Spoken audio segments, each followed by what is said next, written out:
Dans les pistes pour l'aménageur, il y a vraiment l'enjeu de pouvoir, se projeter sur le temps long de la fabrique des projets parce que la livraison, c'est une étape, mais c'est pas la fin du projet, c'est même le début.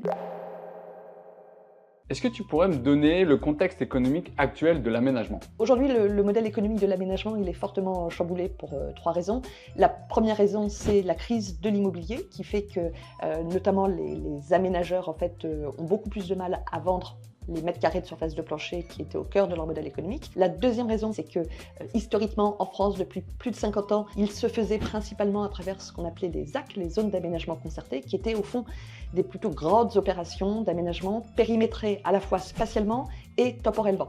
Et aujourd'hui, on voit bien que ce modèle-là aussi, il est remis en cause. Et puis, troisième raison, c'est le fait d'aller de plus en plus travailler sur la ville existante. Comment ce nouveau contexte impacte-t-il le modèle économique de l'aménageur? En fait, il y avait un présupposé, c'est que les espaces publics, donc on va dire le vide, pour l'aménageur, c'était un coût.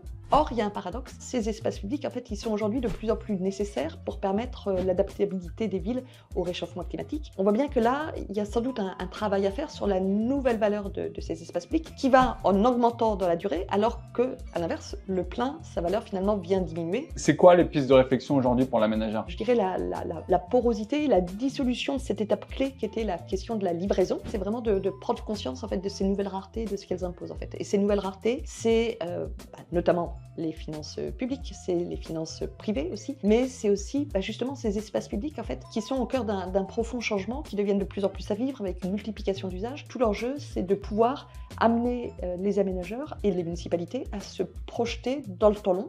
Et c'est précisément en se projetant dans le temps long que la valeur en fait de ces nouvelles raretés pourra être prise en compte.